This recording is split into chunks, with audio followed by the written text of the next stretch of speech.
ကဲအားလုံးပဲမင်္ဂလာပါကျွန်တော်ကတော့ခဏတင်ပြပြီးမှ YouTube ကနေဝင်ငွေဘယ်လိုရှာမလဲဆိုတာကိုကျွန်တော်ကတင်ပြပြီးမှဖြစ်တယ်ပေါ့နော်ကဲဒီကမိတ်ဆွေတွေစိတ်ဝင်စားလားစိတ်ဝင်မစားလားပေါ့နော်စိတ်ဝင်စားရဲဆိုလဲ channel လေးကို subscribe လုပ်ပေးဖို့လဲကျွန်တော်တောင်းဆိုချင်တယ်ပေါ့နော်ကဲပထမကတော့ကျွန်တော်တို့က YouTube ကနေတင်ပြီးမှဝင်ငွေဘယ်လိုရမလဲကဲမှတ်ထားနော်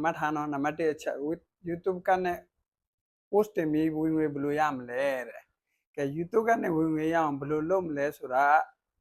အလွယ်ဆုံးရှင်းပြပေးမယ်နားလည်အောင်ပြောပြပေးသွားမယ်ပေါ့နော် YouTube မှာဗီဒီယိုတွေတင်ပြီးမှချက်ချင်းပတ်စံရလားဆိုတော့မရဘူးเนาะချက်ချင်းတော့ပတ်စံမရဘူးအရင်ဆုံး channel ကိုစူးစမ်းပြီးမှလူကြည့်များအောင်ကြီးထွားလာအောင်လုပ်ရမှာဖြစ်တယ်ပေါ့နော်ကျွန်တော်တို့ channel ကိုလူကြည့်များအောင်လုပ်ပေးရမှာဖြစ်တယ်ပထမဆုံးအရေးကြီးတာကတော့ content တစ်ခုပေါ့နော် content တစ်ခုဆိုတာ niche လို့ခေါ်တယ်ကျွန်တော်တို့ niche ဆိုတာ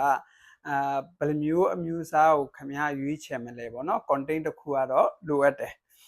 လူတွေစိတ်ဝင်စားမဲ့ဗီဒီယိုတင်ရမယ်ဆိုရင်ကျွန်တော်ဥပမာအနေနဲ့ပြောရမယ်ဆိုရင်ကျွန်တော် teach ဆိုတာဘာကိုခေါ်လဲဆိုရင်ကျွန်တော်အခုပြောနေလို့ပဲเนาะလူတွေကိုတင်ပြပေးတာနောက်တစ်ခုကျတော့ football ပေါ့เนาะဘောလုံးနောက်တစ်ခုကျတော့entertainment ပေါ့လူတွေကို entertain လုပ်တာ funny လုပ်တာစားနောက်တာပေါ့နော်ဒါတွေကိုကိုယ်တိုင်ကျွမ်းကျင်ပြီးအမျိုးအစားတစ်ခုကိုအဆက်မပြတ်တင်ပေးမယ်ဆိုရင်ဒါ brand တစ်ခုတိဆောက်တာ content တစ်ခုရခဲ့ပြီကဲကျွန်တော်တို့ဒီဗီဒီယိုတစ်ပုတ်တင်လိုက်တာနဲ့ view က100ပဲလာတယ်ကဲကျွန်တော်တို့ view 100ပဲလာတယ်ဆိုစိတ်ညစ်ဖို့လို့လားမလိုဘူးဘာလို့ဆိုကျွန်တော်ရဲ့ဗီဒီယိုကို view 100ကြည့်တယ်ဆိုတာမနည်းဘူးလေနော်ဆိုတော့ဒါကကျွန်တော်တို့ကအဆက်မပြတ်လုပ်ပေးသွားရမှာဖြစ်တယ်ဒုတိယအချက်ကဘာလဲဆိုတော့ YouTube Partner Program တွေကိုဝင်နိုင်ရမယ်ဆိုတော့ဒါ YouTube Partner Program တွေကိုဝင်နိုင်ရမယ်ဆိုတာကဘာကြီးလဲဆိုတော့ပုံမှန်အားဖြင့် channel မှာသူက channel တစ်ခုမှာသတ်မှတ်ထားပြီးတဲ့ subscriber နဲ့ watch hour ပေါ့နော်ဒါကတော့တိမဲ့လူကတော့ကြော်သွားပြီပေါ့နော်မတိမဲ့လူအတွက်တော့ကျွန်တော်အနေနဲ့ကျွန်တော်သိသလောက်ကိုမျှဝေခြင်းဖြစ်တယ်ပေါ့နော်subscriber နဲ့ watch အကြောင်းဖြစ်ဖို့လိုတယ်တဲ့ဒါကတော့တဲ့ quality video ကိုတင်ပြီး audience ကိုတဖြည်းဖြည်းတိုးလာအောင်လုပ်ရမယ်တဲ့watch hour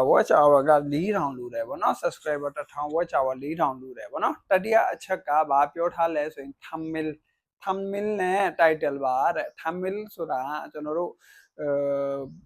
long video ထဲမှာဆိုရင်ကျွန်တော်တို့အရှိမဗောနော်ဗီဒီယိုရဲ့အရှိမပြတာကို thumbnail လို့ခေါ်တယ် title ကတော့လူတိုင်းကသိကြမှာပေါ့နော်ဘာလို့လဲဆိုလူတိုင်းက Facebook TikTok တွေသုံးနေတဲ့လူတွေဆိုတော့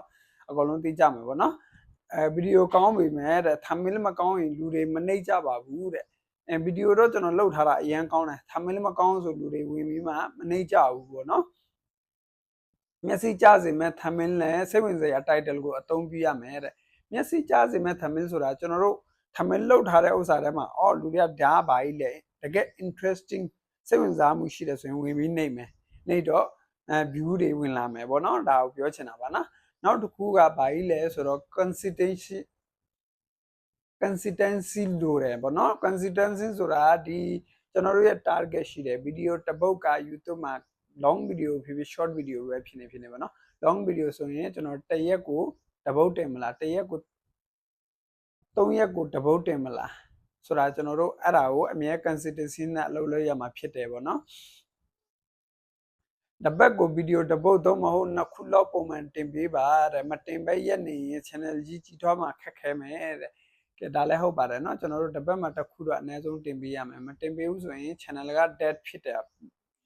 မြင်တွေ့နေရတယ်ပေါ့နော် YouTube မှာဝင်ငွေရတဲ့နည်းတွေက ADS ဝင်ခွင့် ad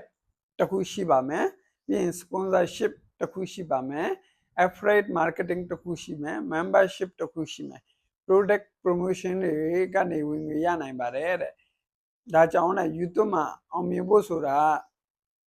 တရက်ထဲနဲ့မရပေမဲ့စိတ်ရှည်ပြီးအရေးသွေး